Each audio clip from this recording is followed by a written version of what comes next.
میں یہ بات کرتا ہوں 1950 کی، اس کو آج 40 برس ہوئے. اب میں کیا کروں؟ میں نے کہا پھر بھی اگر تم میرے پاس آئے ہو، میری بات مانو گے تو انشاءاللہ تمہیں بہت فائدہ ہوگا. اس نے وعدہ کیا. میں نے کہا تم ہر روز 50 سینٹ یعنی آدھا شیلنگ دسوند دیا کرو روز. تم کو مہینے کے 15 شیلنگ لگیں گے، تو 15 شیلنگ تمہیں ٹوٹتے ہیں. یہ سمجھ لو کہ 15 شیلنگ. اور میں نے کھیسے میں 100 شیلنگ کی نوٹ نکال کے اس کے سامنے رکھی. میں نے کہا تم میرے بھائی ہو، یہ 100 شیلنگ رکھو.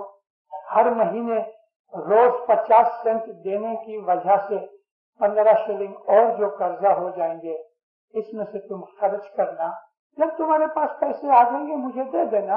نہیں دے سکو گے تو حاضر باللہ سمجھ کے مولا کو تمہیں معاف کرتا ہوں. اس نے میرے پاس سے پیسے نہیں دیے، لیکن وعدہ کیا کہ میں آج کل سے 50 سینٹ روز دوں گا. میں نے کہا ایک اور شرط ہے، کل جا کے 1.25 شیلنگ دینا. مفتی صاحب کو کہنا مفتی صاحب میں نے آج تک 10 نہیں دی. بالکل کھلے دل سے کہنا میری حالت نہیں ہے، یہ 1.25 شیلنگ دیتا ہوں، اب مجھ کو شاکر کی طرف سے چھانٹا دے گا. دوسرے دن اس نے برابر ایسا کیا، چھانٹا لے لیا، 50 سینٹ 10 لکھا. میں تو ڈیوٹیوں کے اوپر آیا جایا کرتا ہوں. مہینے 1.5 مہینے کے بعد میں واپس آیا تو جماعت خانے میں مجھ کو ملا. مشنری صاحب نیچے اترے تو میں آپ کو ایک بات سنا. ہم جب نیچے ملے تو مجھے کہتا ہے وہ مجھے 15 شیلنگ جو ٹوٹتے تھے نا، 1 مہینے کے بعد کی بات ہے، وہ مجھے در مہینے جو 15 شیلنگ ٹوٹتے تھے اب ٹوٹتے نہیں. خرچ اور آمدنی برابر ہو گئے. حالانکہ میں روز 50 سینٹ بھی دیتا ہوں، یعنی اس کو 30 شیلنگ کا فائدہ ہوا. ایک تو 15 شیلنگ 10 کے دیتا ہے، دوسرا یہ کہ وہ 15 شیلنگ ٹوٹتے تھے وہ بھی نہیں ٹوٹتے. بہت خوش ہوا. کہتا ہے مجھے گئے کئی برس کے اندر پہلی دفعہ ایسا ہوا. 6-8 مہینے کے بعد پھر میں ایک دفعہ مسافری سے واپس آیا تو پھر مجھے ڈھونڈتا تھا. مشنری صاحب میں ابھی 1 شیلنگ روز 10 دیتا ہوں، یعنی 15 کی جگہ اس کی 10 ڈبل ہو گئی، 30 شیلنگ ہو گئے. 2-3 برس کے بعد مجھے کہتے ہیں مشنری صاحب میں 20 شیلنگ روز کی 10 دیتا ہوں. روز کے 20 شیلنگ یعنی 600 شیلنگ ہوئے مہینے کے. اس کا مطلب یہ ہوا کہ اس کو لگ بھگ 4,500 شیلنگ کی آمدنی ہو گئی. میں اس کی دکان دیکھنے گیا اور سچ مچ اس کی دکان بھری ہوئی تھی. اتنا خوش ہوتا تھا. اور یہ بات جو لوگ 10 نہیں تھے ان کو پکڑ پکڑ کے سناتا تھا. جب وہ 20 شیلنگ تک پہنچا اس حالت میں وہ گزر گیا. مگر شاباش اس کا جو لڑکا تھا وہ بھی بات کی ہی لائن کے اوپر تھا اور بڑا آباد ہوا. اور جب افریقہ کے اندر تھوڑی گڑبڑ ہو گئی تو اس آدمی کا لڑکا پاکستان میں آ کے رہا. مجھے اب پتا نہیں کہ ادھر یہ ہے یا تو کس جماعت خانے میں ہے، لیکن بہت آباد ہوا، لاکھوں پتی بنا. خدا روزی رزق دیتا ہے، سب کو دیتا ہے، کافر کو بھی دیتا ہے، کیونکہ اس نے اپنے آپ کے اوپر روزی دینا مقرر کر رکھا ہے. مومن کو بھی دیتا ہے، کافر کو بھی دیتا ہے. مومن کو اگر آدھی بھی ملتی ہے تو اس کو بہت سواد آتا ہے، مزہ آتا ہے، اور کافر کو جو بھی دیتا ہے تو بھی کافر کو اس کے اندر وہ چیز نہیں جو پیر صدر کی شمس کہتے ہیں سنتوش، کنایت نہیں ہے. شمس فرمایا جھکی کی جھول کرو، سنتوش کا کاسا گدائی کرو اور ڈنڈا کرو وچار. یہ جو ساجو فقیر ہوتے ہیں وہ جب نکلتے ہیں تو کتے بھونکتے ہیں، کبھی کبھی دوسرے جانور ہوتے ہیں